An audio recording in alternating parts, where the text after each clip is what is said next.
Hi guys, it's Goose here, and I'm actually very near where I am now in this very position.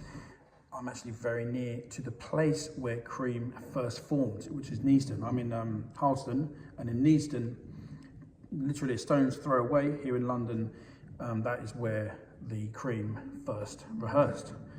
Now there's a rumour going around the internet that Ginger Baker sold the Beano burst to buy drugs. And I just want to dispel that rumour, because you know how things get on the internet, you know, things build and then become sort of fact, you know. I've been recently working with Malcolm Bruce, who is the son of Jack Bruce, and we were talking about this very subject yesterday. You know, I performed with Malcolm a couple of days ago at the Eel Pie Club, great blues club here in London. Malcolm is an amazing musician in his own right. Check out his music. He's got a few projects on the go. He also does the Sons of Cream, which is a tribute with Kofi Baker, an amazing drummer called Kofi Baker, the son of Ginger Baker, and they're doing a tour. So go and, you know, do check out Sons of Cream. Anyway, so I asked Malcolm, and bear in mind, Malcolm's mum was around at the time that Cream were formed. And Malcolm's mum even wrote a couple of songs for Cream, like Sleepy Time Time, which is one of my favourite, you know, guitar pieces. Malcolm's mum wrote the words for that, you know. So I asked Malcolm, I said, you know, what do you think of these rumours? And so Malcolm and I were discussing this, and what came out of that discussion was the fact that, yes, Ginger did have a history of, you know, addiction, but he'd actually...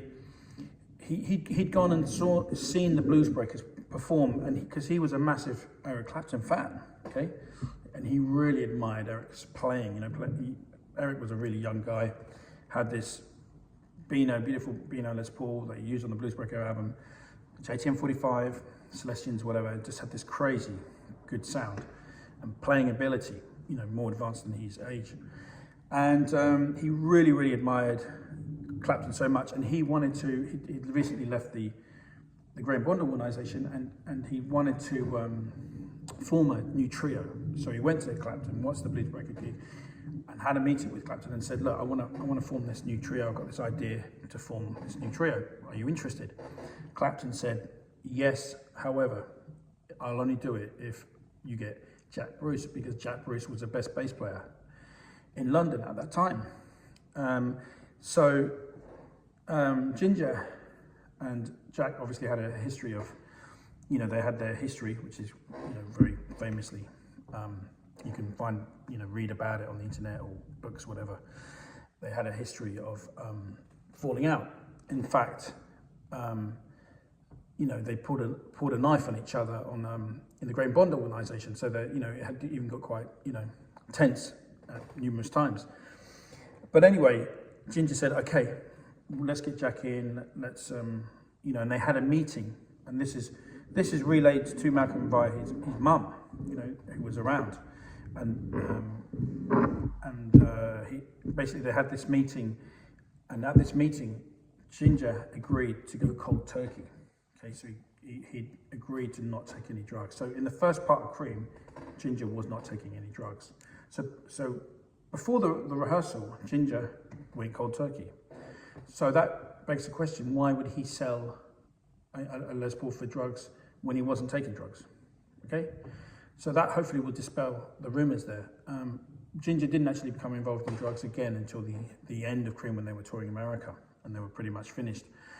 But in that in the inception of Cream, you know, Ginger wasn't doing it, and he really admired Eric. And Eric, you know, that was his instrument. You know, after he lost the Les Paul, Eric had to go and borrow guitars off Andy Summers, and, you know, so had to buy the Les Paul off Andy Summers in the end. And so you can, and I think he borrowed one off Keith Richards, if I'm not mistaken. So why would Ginger on earth jeopardize the project that he just started? Because Ginger was the guy that started this project, you know, had the idea for Cream.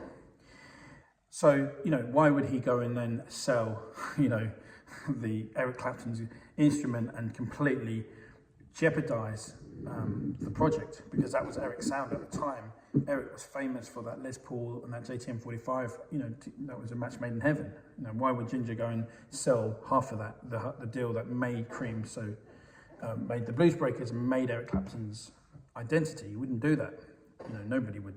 You'd have to be, you know, and some people will say, yeah, but he was, you know, that's what drugs do. They make you do crazy things. But he went cold turkey before they actually got together and played in Cream. So hopefully that's kind of something that you guys want to think about, and you know, how rumors get on the internet.